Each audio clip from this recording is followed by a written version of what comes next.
Gracias, aquí estamos de nuevo, la historia se repite. Buenos días y bienvenidos a todos a esta 11ª edición del Foro Rural Somos Litera, una nueva cita para la reflexión, el debate y la puesta en común de ideas ante el tejido empresarial de la comarca, con un cartel de ponentes de gran nivel, como pueden comprobar, y un tema candente para analizar: economía y tecnología en el mundo rural, un asunto de plena actualidad y apasionante por los retos que plantea. Antes de entrar en materia, si les parece, vamos a conocer el contexto económico en el que nos movemos y que también, por supuesto, influye en el sector primario. Si hablamos de economía doméstica, familiar, empresarial, todas las miradas están puestas en el Banco Central Europeo y en las decisiones que puede tomar a corto o medio plazo sobre la bajada de los tipos de interés una vez controlada la inflación, que en febrero, recordamos, se sitúa en España en el 2,8%, 6 décimas menos que en el mes de enero, y en Aragón, por cierto, un 2,7%, una décima por debajo. Otra de las incógnitas es saber cómo va a influir en la economía española una situación política de incertidumbre marcada por varias citas electorales inminentes y por la ausencia de presupuestos de 2024 tras decidir el Gobierno prorrogar los de 2023 para todo el ejercicio. Por otro lado, las grandes agencias de calificación crediticia acaban de revisar la nota de nuestro país y mejoran la perspectiva de estable a positiva, debido, aseguran, a un mayor equilibrio en el modelo de crecimiento. Por su parte, el Banco de España acaba de anticipar que el PIB crecerá un 1,9% frente al 1,6% que estimaba el pasado mes de diciembre. Cifras que hoy ponemos sobre la mesa para que las analice una de las personas que mejor puede interpretar la radiografía de la economía española en estos momentos, como es el gobernador del Banco de España, Pablo Hernández de Cos, quien hoy nos acompaña en este foro. Un puesto que desempeña desde hace 7 años. Es además miembro del Consejo de Gobierno del Banco Central Europeo, entre otros muchos cargos. Con él va a mantener diálogos desde la litera, focalizados en el estado de la economía, el colaborador de este foro y miembro de su consejo asesor, Josep Antoni Duran i Lleida. Invitamos ya a ambos a subir a este escenario para intentar dar respuesta a los interrogantes económicos y su reflejo en el sector primario, que es lo que hoy les ha traído a todos ustedes hasta aquí. Así que adelante, Pablo Hernández de Cos y Josep Antoni Duran i Lleida, con esos diálogos desde la litera sobre la economía española.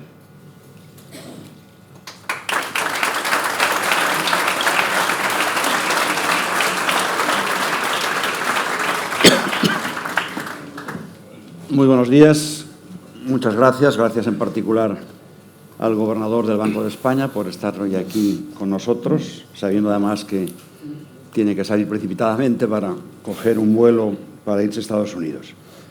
El título de estos diálogos, de este diálogo en particular, es Estado de la Economía. Miriam introdujo bien, a partir de unos datos, cuál es, en algunos términos, al menos la situación. Pero yo creo que conviene recordar, gobernador, por dónde hemos pasado en los últimos tiempos, porque eso también nos ayudará a entender cuál es la situación económica. Es decir, en el año 2020, enero, 30 de enero, la Organización Mundial de la Salud declaraba una epidemia internacional. Cuando estamos recuperándonos de esa epidemia, el 24 de febrero del año 22, Putin invade Ucrania. Más allá del impacto, por supuesto, doloroso de vidas humanas, la pandemia devenga una serie de déficits a las que la Unión Europea da una respuesta muy distinta que en su día dio cuando la crisis del euro, seguramente porque Alemania también necesitaba de fondos debido a la fragilidad de su economía muy pendiente y dependiente, especialmente en materia energética, de Rusia y en materia comercial de China. Se queda Next Generation, que viene a ser una inyección, pero que en el fondo, me gustaría que también dieras tu opinión al respecto, proyecta una deuda de futuro, ¿no?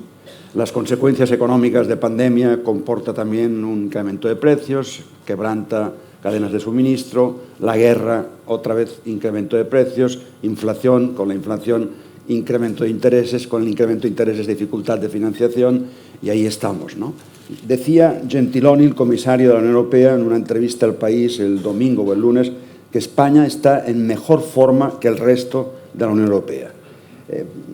sea cual sea el fondo de esta afirmación, que era titular de esa entrevista, es evidente que hay datos positivos que avalan esta afirmación, pero me gustaría que nos pudieras explicar cuál es tu opinión, que a mi juicio es la más objetiva de cuántas opiniones puedan haber en estos momentos, en tanto que gobernador del Banco de España, de la situación económica, de las perspectivas de futuro, teniendo en cuenta que estamos en una zona rural con un peso importantísimo del sector primario. No tengo por comarcas lo que representa en cuanto a PIB, pero sí valor añadido bruto es el 16 y pico, frente a un 5 y pico que es el conjunto de Aragón, lo cual muestra la importancia del sector primario en toda la comarca de la Litera. Teniendo en cuenta esas circunstancias que han condicionado, que siguen condicionando la economía, ¿qué perspectivas y cómo valorarías la situación y qué medidas crees tú que debería adoptarse para poder ir mitigando los obstáculos que van saliendo en el ámbito económico? Sí. Bueno, lo primero, muchísimas gracias. Es un auténtico placer estar en Aragón. Creo que es una de las comunidades autónomas en las que como gobernador he tenido más presencia y me alegro mucho de ello. Me han tratado siempre muy bien, ¿no? Y, por supuesto, es una comunidad autónoma muy importante. Bueno, quizá déjame que lo ponga de esta manera. Cuando hablamos de economía española, en España tendemos a focalizar toda la discusión en lo que sucede en nuestro país, pero creo que es muy importante contextualizarlo, como has hecho tú también en tu introducción, con lo que está pasando en el mundo, ¿no? Y la principal característica de lo que estamos observando en el mundo es que, bueno, la economía mundial, en un contexto muy complejo, caracterizado por todas esas tensiones geopolíticas a las que hacías mención, con un endurecimiento de la política monetaria por prácticamente la totalidad de los bancos centrales, pues ha mostrado una enorme resiliencia, ¿no? El crecimiento económico ha sido relativamente robusto y esto ha sido particularmente, supongo que luego hablaremos sobre ello porque es un tema muy importante, en el mercado de trabajo en particular, ¿no? El empleo en España, en Europa, en el mundo, ha mantenido una resiliencia muy importante. Creo que eso tiene que ver con, efectivamente, como también mencionabas, con cómo las políticas económicas han reaccionado de una manera distinta y mucho más coordinada, una coordinación implícita, por ejemplo, entre la política fiscal y monetaria desde el inicio de la pandemia, que evitó, entre otras razones, que lo que era, ahora lo podemos decir, un shock de carácter, una perturbación de carácter temporal, acabara generando efectos estructurales negativos. Y creo que es importante subrayarlo porque, como decías, en el caso de Europa fue insólito la aprobación de los fondos europeos, NGU, que bueno, ha sido determinante, yo creo que también desde un punto de vista de generación de expectativas, ¿no? Muchas veces los economistas pensamos en términos del impacto directo en términos de gasto. Este quizá ha sido más lento, ¿no?, del que esperábamos muchos, también del Banco de España, pero la generación de expectativas de esa respuesta común creo que fue muy importante para Europa, ¿no?, y para que se evitaran también problemas de fragmentación que en otros contextos pues han sido tan preocupantes para nosotros. Bien, dicho esa característica general, es verdad que Europa en particular destaca en el mundo por su debilidad. Y esto tiene que ver con también la especialización sectorial de algunos países, en particular Alemania, de una especialización en el sector industrial, que es el que se está viendo más arrastrado por el bajo crecimiento de los últimos años y por las tensiones geopolíticas, por los cuellos de botella que se acumularon como consecuencia de la pandemia, también por las perturbaciones energéticas. Sabemos que Europa en su conjunto es un importador neto de energía y, por tanto, cualquier perturbación a los precios de la energía a nosotros lo que nos genera es lo que los economistas llamamos un deterioro de la relación real de intercambio, cosa que no sucede, por ejemplo, en el caso de Estados Unidos, porque Estados Unidos es un exportador neto de energía que puede verse incluso beneficiado de la situación.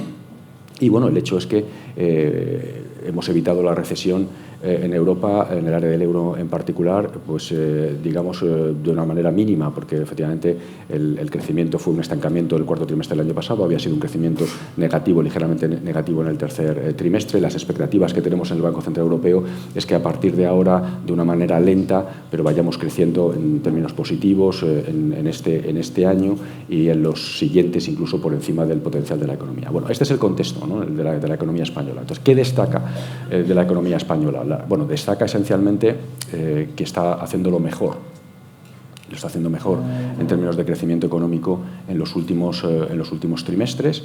Muchas veces me preguntan cuál es la razón de que esto esté siendo así. Hay distintos argumentos. España cayó más, su crecimiento del PIB fue mucho más negativo durante la pandemia, y dado que hemos evitado esos efectos estructurales, pues lo lógico era que también se recuperara de una manera más rápida, y eso es lo que estamos todavía viviendo hoy. También tiene que ver con nuestra especialización sectorial. Nuestra especialización sectorial es mucho más sesgada a los servicios que a la industria, y como decía antes, es el sector industrial el que está sufriendo esas tensiones geopolíticas y energéticas particularmente. Sabemos además que el sector turístico, que es de una importancia absolutamente crucial para este país, está siendo muy boyante en todo el mundo, y eso está beneficiando también a la economía española de una manera muy importante.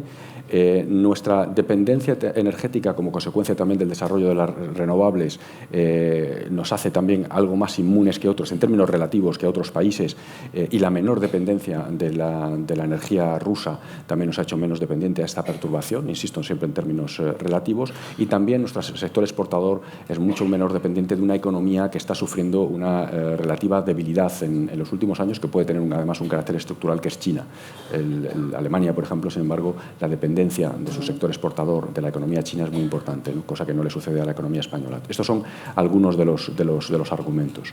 De hecho, el cuarto trimestre del año pasado la economía creció en tasa intertrimestral desestacionalizada 6 décimas, 0,6%, que es una cifra que es exactamente el doble de lo que el Banco de España había anticipado. Nosotros tratamos de anticipar siempre cuál puede ser la previsión del trimestre, más allá de la evolución anual y de la de los 2 años siguientes. Y estos son evidentemente buenas noticias, y eso es lo que justifica, como se decía en la introducción, que revisáramos nuestra previsión de crecimiento al alza desde el 1,6% al 1,9% para este año, y que mantengamos también una visión relativamente positiva, con crecimientos por encima del potencial, ligeramente por debajo del 2%, tanto para 2025 como para 2026.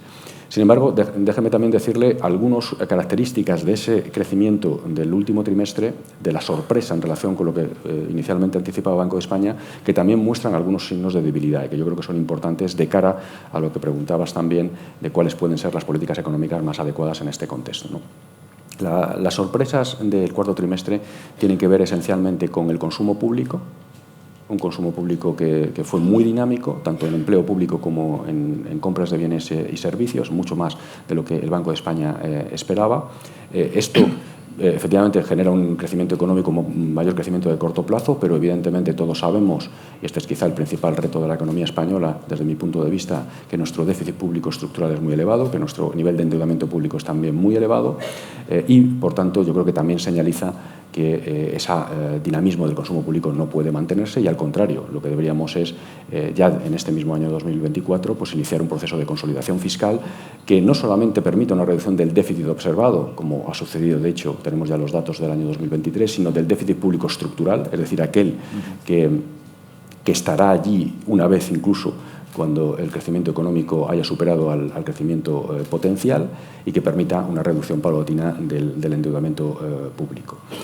Hay otras variables, sin embargo, en la evolución del último trimestre del año, que son el bajo dinamismo del consumo privado, pero sobre todo de la inversión privada, que también nos muestran esas señales de debilidad. Hay que decir que la inversión privada es la única variable que no ha recuperado su nivel previo a la crisis.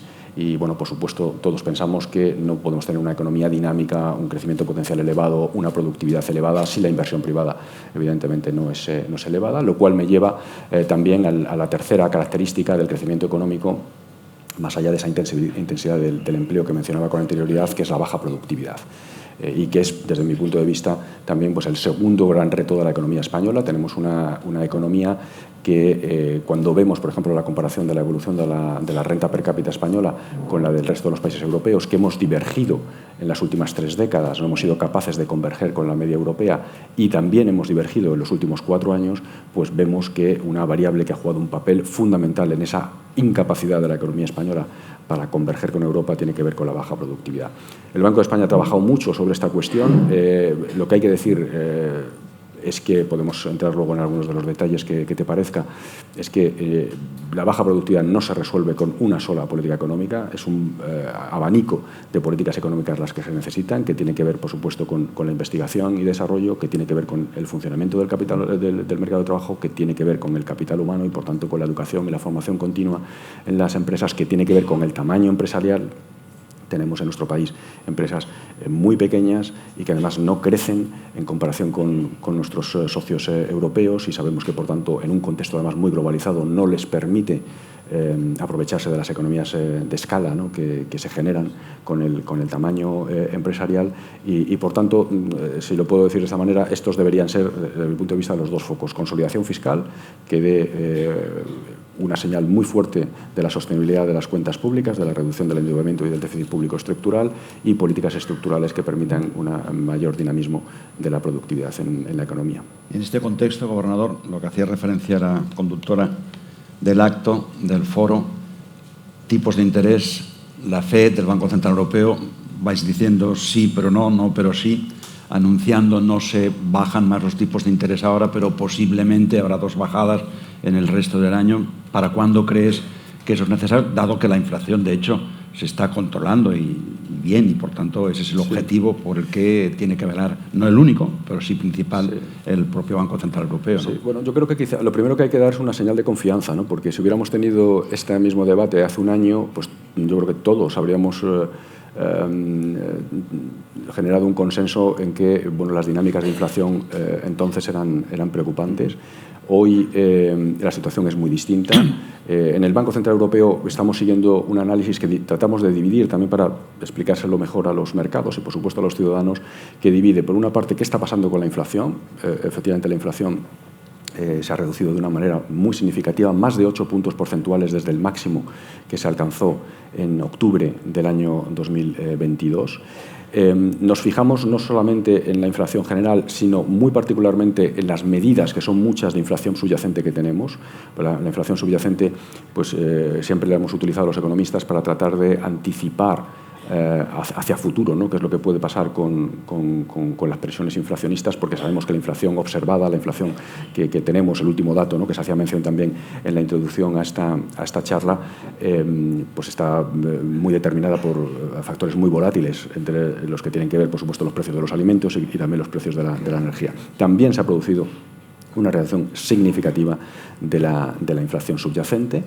Y luego la tercera pata del análisis que estamos siguiendo tiene que ver con la transmisión de la política monetaria. Hemos hecho el endurecimiento de la política monetaria más rápido y también de mayor magnitud desde la creación de la Unión Económica y Monetaria, y el último endurecimiento monetario se había producido hace mucho tiempo. Habían, por tanto, cambiado muchas cosas potencialmente, estructuralmente en la economía. Teníamos mucha incertidumbre sobre cómo se iba a poder transmitir la política monetaria a la economía, y había argumentos para pensar que esta podía ser más rápida en las circunstancias actuales, por ejemplo, porque las empresas ahora dependen más de la financiación vía mercados que de la financiación bancaria, y esto genera una transmisión más rápida de la política monetaria. Pero también había otros argumentos que iban en la dirección contraria. Por ejemplo, el hecho de que las familias europeas, pues el peso de las hipotecas a tipo variable se había reducido. Un caso es el español. Tradicionalmente en España casi el 100% de nuestras hipotecas estaban a tipo variable. Hoy sigue siendo un porcentaje muy elevado, pero es el 70%, algo más bajo, ¿no? Y eso provoca que la transmisión de la política monetaria sea algo más lenta. Bueno, la evidencia que tenemos hoy, y precisamente he hablado de esto en Frankfurt esta misma semana en otro debate, es que la transmisión ha sido muy fuerte, ha sido fuerte. ¿De acuerdo? Entonces, cuando uno combina estas tres características, también el hecho de que tuvimos muchos errores de previsión en la inflación, en particular en el año 2022, pero en el año 2023, a partir del segundo trimestre, los errores de previsión han sido prácticamente nulos, o incluso la inflación se ha comportado algo mejor de lo que inicialmente estábamos esperando, y que las previsiones que ahora mismo el personal del Banco Central Europeo y del Eurosistema, y por tanto el Banco de España en su conjunto, nos muestran que efectivamente vamos a ir convergiendo hacia ese objetivo de inflación del 2% en el medio plazo, pues nos hacen pensar que efectivamente estamos cerca de la primera reducción de los tipos, y junio podría ser una fecha, ¿no?, para iniciar ese proceso. Pero sí me gustaría decir que, en cualquier caso, dado que el contexto de incertidumbre sigue siendo tan elevado, en particular por las tensiones geopolíticas, ¿no?, que pueden evolucionar, no sabemos en qué dirección, y eso acaba generando perturbaciones para la economía que acaban teniendo impactos muy importantes, tanto sobre el crecimiento como sobre la inflación, pues que evidentemente no, estamos dando una señal muy fuerte sobre cuándo y cómo se va a producir el proceso de reducción de los tipos de interés, porque va a tener necesariamente que depender de los datos, ¿no? Y, por ejemplo, en el contexto actual, pues va a ser muy importante qué va a pasar con 3 variables que acaban determinando en último término la evolución de la inflación, que tiene que ver con la evolución salarial, la dinámica salarial en el contexto de la dinámica de la productividad, es decir, nos podremos permitir mayores crecimientos de salarios si la productividad también aumenta, y por último, por supuesto, también los márgenes empresariales, que son las 3 variables: costes laborales unitarios, por una parte, y márgenes empresariales, es lo que acaban determinando en último término la inflación. Nuestro pensamiento a día de hoy es que la dinámica salarial irá ralentizándose, pero se va a mantener relativamente robusta, que la productividad, sin embargo, va a empezar a aumentar en el conjunto del área del euro, porque pensamos que una parte importante del sostenimiento del empleo, a pesar de la debilidad del crecimiento en Europa, tenía que ver con lo que llamamos los economistas atesoramiento del empleo. Las empresas, en un contexto en que están viendo muchas dificultades para encontrar trabajadores ante una perturbación que ellos estiman, y nosotros también, que puede tener un carácter puramente temporal, lo que hacen es no despedir a los trabajadores y mantenerlos dentro de las empresas. Esto lo que provoca es una reducción de la productividad. Pero cuando se produzca, si se produce, como esperamos que se produzca, esa recuperación de la economía, pues evidentemente también esperamos que, dado que los trabajadores ya están trabajando en las empresas, el crecimiento del PIB sea menos intensivo en empleo y, en último término, lo que genere es mayor crecimiento de la productividad. O sea, salarios relativamente robustos, con crecimientos de la productividad más altos, y que los márgenes empresariales, que han sido relativamente elevados en los últimos años, puedan también servir de colchón en un contexto de debilidad de la demanda, es lo que nos hace pensar que efectivamente el grado de confianza sobre que la reducción siga progresivamente convergiendo hacia el 2% sea alta. En tu primera intervención me incitabas a hablar del mercado de trabajo. Yo quisiera enmarcarlo en una observación previa que, por supuesto, compartimos todos, ¿no? Siempre hablamos de la tasa de desempleo. Cuando se habla de la tasa de desempleo, España, de manera estructural, no tiene nada que ver con el gobierno de turno, dobla la media europea, un poco más incluso cuando se trata de paro juvenil. Eso contrasta con las dificultades que muchos sectores empresariales tienen para encontrar mano de obra. Ya no entro en mano de obra cualificada, sino simplemente en mano de obra. Entonces, ahí quisiera hacer 2 o 3 reflexiones y conocer tu opinión, ¿no? Primero, hablamos mucho de tasa de empleo, tú acabas de hacerlo de productividad. Y mi pregunta en ese sentido es también de qué manera los costes laborales inciden en esa productividad. Y no hablo simplemente de costes laborales que devengan los salarios, porque hay otros costes laborales. Preocupa y mucho al mundo empresarial, al mundo de la empresa, el absentismo. El año 2023 hemos crecido un 16 y pico % del absentismo, que comporta 25.000 millones de coste de esa tasa superior de absentismo. Todo eso, por tanto, tiene una incidencia en el mercado de trabajo. Sin embargo, creo que el comportamiento en general en España y en la Unión Europea de recuperación del mercado de trabajo tras la pandemia ha sido positivo.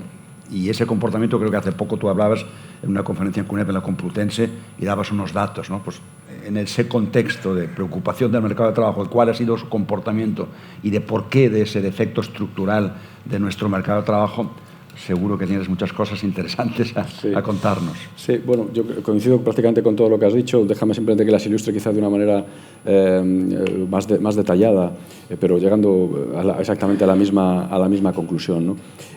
Bueno, efectivamente, yo creo que hay que empezar reconociendo que ha habido algunos elementos de la evolución del mercado de trabajo en los últimos años que han sido positivos. Y han sido positivos a escala global, pero también en el caso de la economía española, ¿no? Que el crecimiento del empleo está siendo robusto y que de hecho está siendo más robusto que el del crecimiento del PIB, pues para una economía que tiene una tasa de paro muy elevada, pues yo creo que claramente son buenas noticias, ¿no? Muchas veces se me pregunta por qué esta evolución tan positiva del empleo. Bueno, tiene que ver con distintos factores, algunos efectos composición. El crecimiento económico, como decía antes, está siendo sobre todo positivo en el sector servicios y mucho menos en el sector industrial. Sabemos que el sector servicios es particularmente intensivo en empleo. mientras que el sector industrial lo es menos y, por tanto, era natural que también hubiera una evolución más positiva del empleo. El sector turístico en particular también es muy intensivo en empleo y eso va en la misma dirección. También hay que reconocer que ha habido una dinámica del empleo público muy importante en los últimos años, ha ido ganando peso durante la pandemia, primero por razones obvias, tanto en el sector sanitario como en el sector de la educación, que luego se han mantenido, ¿no?, como en buena medida como de carácter estructural. Eso tiene que ver, evidentemente, con la necesidad de consolidación fiscal que mencionaba con anterioridad, o al menos es el elemento colateral que hay que tener en cuenta.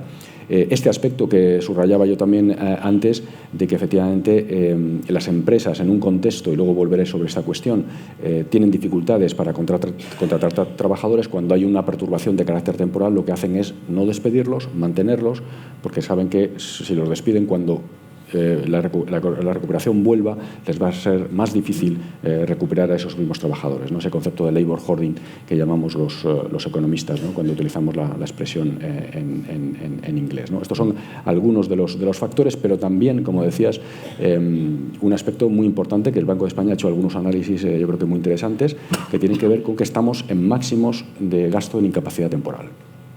Es decir, que el absentismo está siendo muy elevado. Por cierto, este no es un fenómeno exclusivamente español.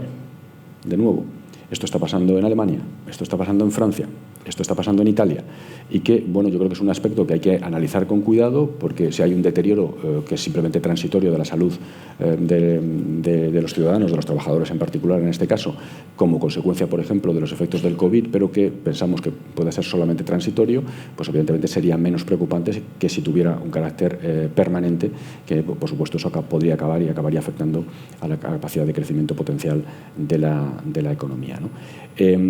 Esto lo que acaba provocando es que efectivamente el empleo en personas ha ido muy bien, el empleo en horas trabajadas ha ido peor, porque ha habido una reducción significativa como consecuencia también del asentismo de las horas trabajadas por trabajador. Y el último término, efectivamente, también ha derivado en una evolución a una dinámica de la productividad muy baja. Estos son aspectos positivos. También lo es la reducción de la temporalidad, que se ha reducido de una manera significativa, incluso cuando uno tiene en cuenta que los trabajadores fijos discontinuos han aumentado el peso. Digamos que un cuarto de la reducción de la temporalidad se explica por el mayor peso de los fijos discontinuos, pero el resto puede pensarse que es más genuina esa reducción de la temporalidad. Es decir, que tenemos algunos indicadores de que efectivamente la estabilidad del empleo también ha aumentado. Ahora bien, también hay algunas señales preocupantes, ¿no?, como decías, ¿no? Y quizá la mejor manera de ilustrarlo es la siguiente. La economía española sigue manteniendo una tasa de paro que es el doble de la del conjunto del área del euro, el 6 frente al 12, ¿no?, por ponerlo en números sin utilizar los decimales. Y luego, y eso ya en sí mismo es un elemento negativo, si lo relacionado además con este hecho de que cuando nosotros en las encuestas que hacemos, Banco de España, a las empresas, los empresarios nos siguen señalando como una de sus principales preocupaciones la falta de mano de obra, hay una paradoja. Es decir, ¿cómo podemos tener una tasa de paro tan elevada y al mismo tiempo los empresarios tienen una enorme dificultad para encontrar trabajadores? Bueno, pues eso tiene que ver con un funcionamiento muy deficiente de lo que los economistas llamamos políticas activas y políticas pasivas de empleo. Es decir, que por una parte se ha producido un incremento del salario de reserva como consecuencia del salario mínimo, como consecuencia del ingreso mínimo vital, etcétera, que evidentemente hay que tener en cuenta, pero quizá de una manera más importante, pues lo que tenemos también es que las habilidades, las cualificaciones que los empresarios necesitan y cuando acuden a buscarlas en los desempleados que se encuentran desempleados en cada momento, pues no encuentran que tengan esas habilidades, ¿no? Y por eso todos los temas de formación de los desempleados, también de capacidad de intermediación del sector público y del sector privado son absolutamente fundamentales, y yo creo que es uno de los grandes retos que todavía nos queda pendiente en el mercado de trabajo para los próximos años. Yo quisiera que pudieras explicarnos tu opinión acerca del impacto macroeconómico del cambio climático. Antes salió, y especialmente los riesgos financieros que la transición de la actual situación a lo óptimo que se persigue de emisiones cero, qué riesgos y si hay manera de paliar esos riesgos. Y aprovechando que el Pisuerga pasa por Valladolid, como introducción quisiera aportar algún tipo de reflexión también para ver si en ese sentido compartes o discrepas o hay alguna cuestión que crees interesante. Es evidente que uno de los temas importantes es el cambio climático. El World Economic Forum señalaba unos 4 o 5 temas de riesgo. El Consejo Europeo de Relaciones Exteriores, en la encuesta de este año, decía Europa ha pasado 5 crisis, la financiera, la pandémica, climática, migración y la guerra. Contabilizaba como guerra la de Ucrania. Todavía no existía el tema de Gaza, que es otro conflicto que preocupa y puede tener incidencia, esas que tú decías, que pueden alterar la política e incluso de intereses del Banco Central Europeo. Pero hay 2 en particular de las 5 que siguen vivas, que es inmigración, no entro en ello, y que es cambio climático.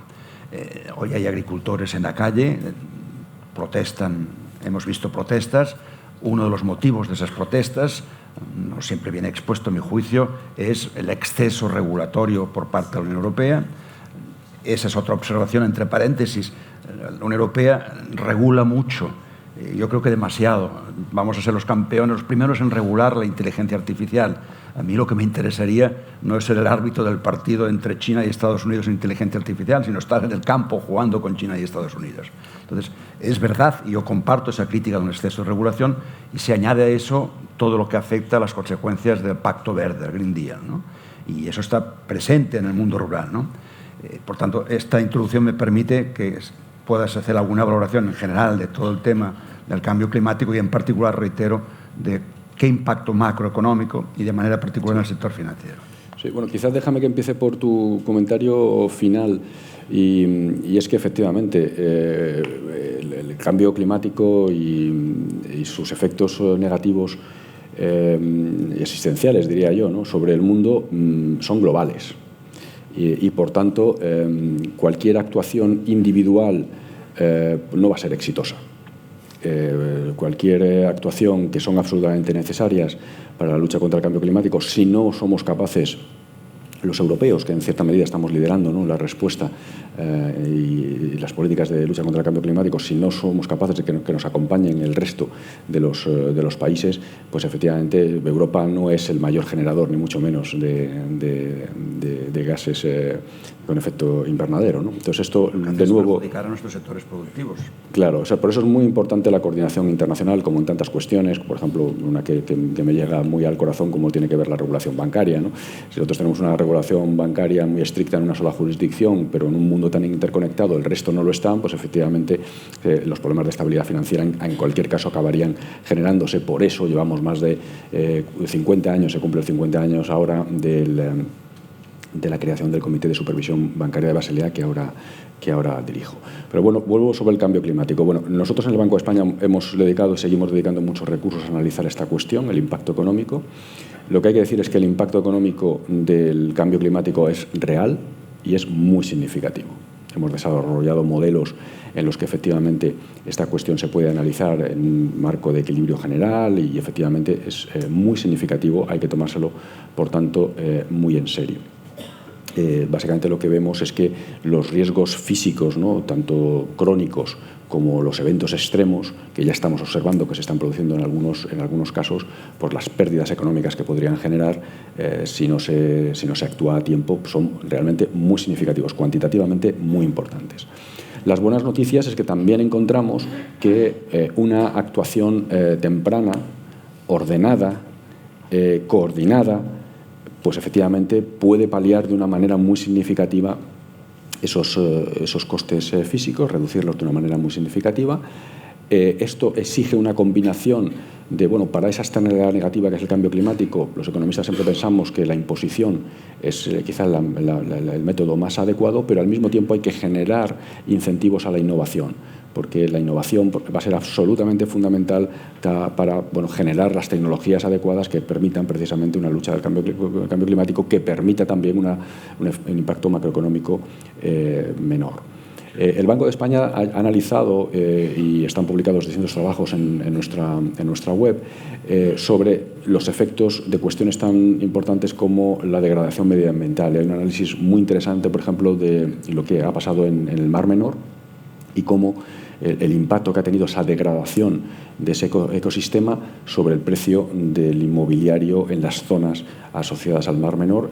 La evaluación de nuestros economistas es que ha podido tener un efecto en términos relativos de un menor crecimiento del precio de la vivienda del 40%.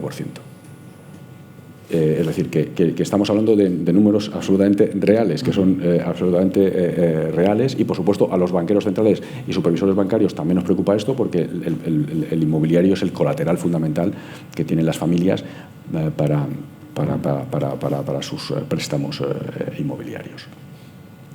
Un aspecto muy importante, ¿no? Y estando aquí donde estamos hoy en Binefar, encontramos que tanto los efectos del cambio climático como de las políticas de lucha contra el cambio climático, que también generan costes de transición, por cierto, son muy heterogéneos por sectores económicos y por familias. ¿De acuerdo?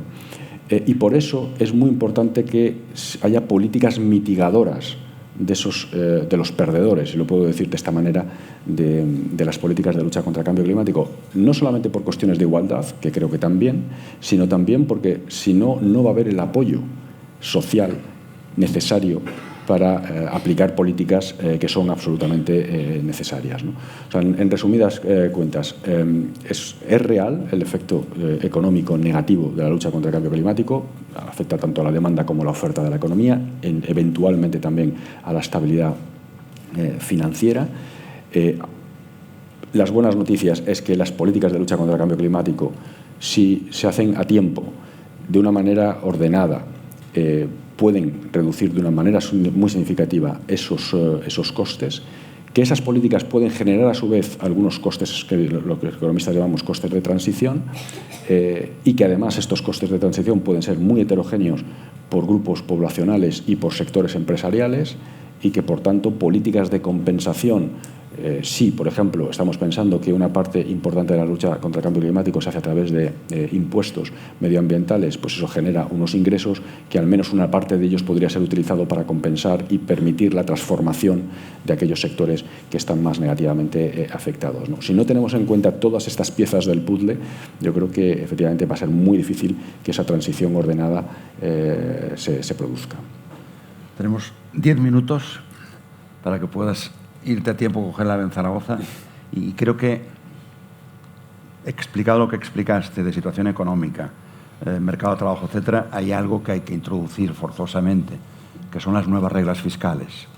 Es decir, se interrumpe a raíz de la pandemia el pacto de estabilidad, por tanto las obligaciones derivadas del pacto de estabilidad en lo referente a déficit 3%, deuda pública 60% del PIB, y llega un momento en que hay que volver a incorporar esas reglas fiscales. Ahí la presidencia española del segundo semestre del 23 al final supo cerrar un buen acuerdo, falta complementar algún detalle, aparecen unas nuevas reglas fiscales que a mi juicio son más flexibles, pero que están ahí y que además me parece imprescindible que estén, ¿no? Me gustaría conocer tu opinión acerca de estas nuevas reglas fiscales y a su vez si tú crees que esto es suficiente para una buena gobernanza de la Unión Europea, porque te añadiría otra reflexión, me gustaría conocer también tu opinión. Soy de los que cree que la Unión Económica y Monetaria, la crisis del euro, es en buena medida porque fuimos capaces de crear un marco y política monetaria que no le acompaña una política económica. Y entre otras razones no acompaña una política económica europea porque no hay una política fiscal europea. Cuando aparece una campaña electoral como la actual en Cataluña y vuelve el pacto fiscal reivindicando pues, que cada comunidad pueda hacer sus propias políticas fiscales, yo siempre pienso si ya no tendríamos que discutir si Bilbao o Madrid, tendría que ser el punto de referencia Bruselas para realmente poder hacer de Europa ese instrumento fuerte que no es, aquello que se decía de enano político y gigante económico. Corremos el riesgo de ser enanos políticos y enanos económicos. Bien, ¿cuál es tu opinión sobre las nuevas reglas fiscales y también si crees que debería avanzarse más en la gobernanza a través de una política fiscal? Sí, bueno, quizá empiezo diciendo que, y eso creo que es muy importante subrayarlo, ¿no? Que las reglas fiscales son fundamentales para el buen funcionamiento de la Unión Económica y Monetaria, ¿no? Tenemos un esquema en Europa en el que tenemos un Banco Central, que es el Banco Central Europeo, al que le hemos dado la responsabilidad de la política monetaria única, ¿de acuerdo? Y y las políticas nacionales las hemos dejado en manos de las autoridades nacionales, ¿no?, de cada uno de los países. Esto tiene algunas bondades, pero también tiene algunos problemas, y es que efectivamente pues puede ocurrir que un comportamiento indisciplinado de un solo país pues acabe generando efectos negativos sobre el conjunto de la Unión, que eventualmente podría incluso cuestionar o afectar al funcionamiento de la política monetaria, ¿no? Y por tanto las reglas fiscales, dado que los mercados no ejercen habitualmente esa disciplina o la hacen siempre en el último momento, ¿no?, de tarde y de manera muy abrupta, pues las reglas fiscales lo que pretenden precisamente es garantizar que los gobiernos se comportan de una manera adecuada. La reforma que se aprobó a finales de diciembre creo que tiene algunos elementos positivos. Tiene que ver esencialmente con poner todo el énfasis en la sostenibilidad de la deuda pública, que es la variable fundamental desde la perspectiva del análisis de hasta qué punto una política fiscal es adecuada o no, es decir, el poner la deuda pública y la evolución, la dinámica de la deuda pública en el frontispicio de la discusión. Esto creo que es muy importante. Eso que requiere una visión de medio y largo plazo, también a lo que lleva es a que se tenga en cuenta mucho más la heterogeneidad dentro de cada uno de los países. No podemos tratar a todos los países de la misma manera, porque las posiciones de partida no son las mismas, porque sus crecimientos potenciales no son los mismos, y por tanto es importante que se les trate de una manera distinta. Creo que también es muy importante, se ha puesto en la reforma mucho énfasis en una variable de control que es el gasto público. Y esto es así, que no limita, como se dice muchas veces, el nivel de gasto público de los países. Simplemente lo que señaliza es que si uno decide, vamos a suponer que está un país en una situación equilibrada y decide hacer un aumento del gasto público de carácter estructural, lo que exige es que haya una financiación también de carácter estructural, lo cual es absolutamente lógico, pero no condiciona, digamos, el nivel de gasto público.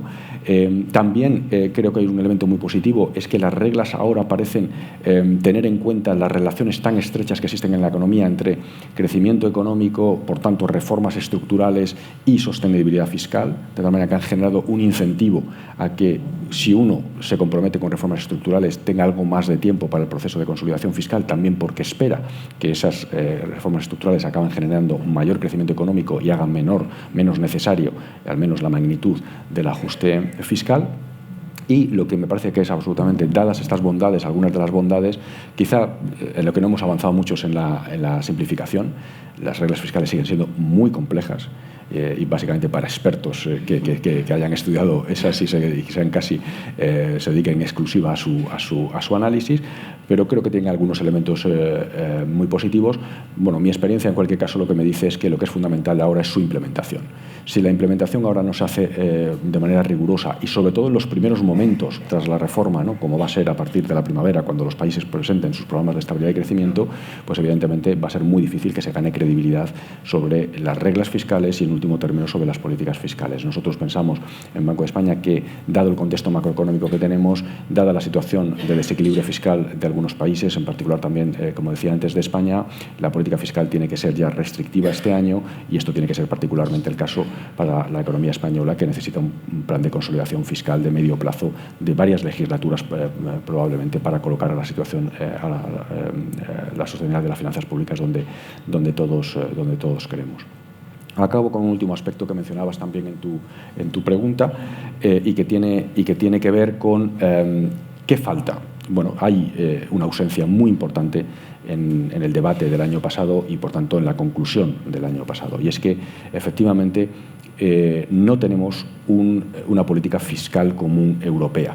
No la tenemos. Las políticas fiscales se desarrollan, como decía antes, individualmente por cada uno de los países y, por tanto, eso no garantiza en un momento determinado que la suma de las políticas fiscales de cada uno de los países dé como resultado una política fiscal común adecuada a lo que en ese momento necesite Europa. Y por eso creo que es absolutamente fundamental, lo hemos defendido desde Banco de España desde hace muchos años, un instrumento fiscal común europeo que permita precisamente una política estabilizadora ya de carácter estructural por parte de la Unión Europea. Esto, si lo combináramos además con la finalización de la unión bancaria, como saben, la unión bancaria ha sido uno de los grandes desarrollos de los últimos 10 años. Se cumple este año el 10º aniversario de la creación del mecanismo único de supervisión bancaria, que creo que ha sido un éxito, ¿no?, en términos de mayor eficacia de las políticas supervisoras en Europa, pero es verdad que nos falta un pilar de la unión bancaria, y es que no tenemos un fondo de depósitos común europeo plenamente mutualizado, y esto eventualmente en momentos de tensión puede generar fragmentación financiera. Necesitamos, por tanto, también avanzar en esa dimensión.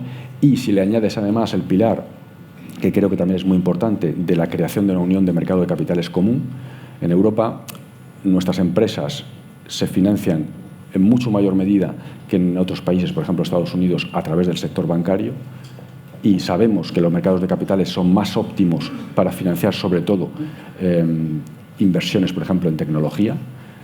Además, no solamente es que el peso del mercado de capitales sea menor en Europa, sino que además lo que se produce es que está muy fragmentado.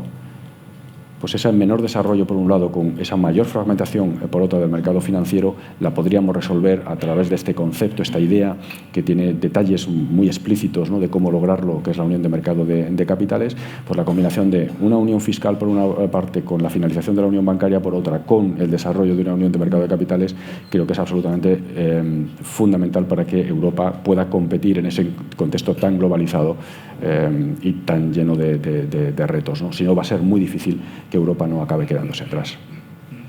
Pues hemos cumplido con el tiempo, y te agradezco una vez más, de manera muy explícita, no simplemente tu presencia, sino todos los comentarios y reflexiones que has hecho, que estoy convencido han sido de gran utilidad para todos. Mil gracias, de verdad. Muchísimas gracias. Dejo esto aquí, creo.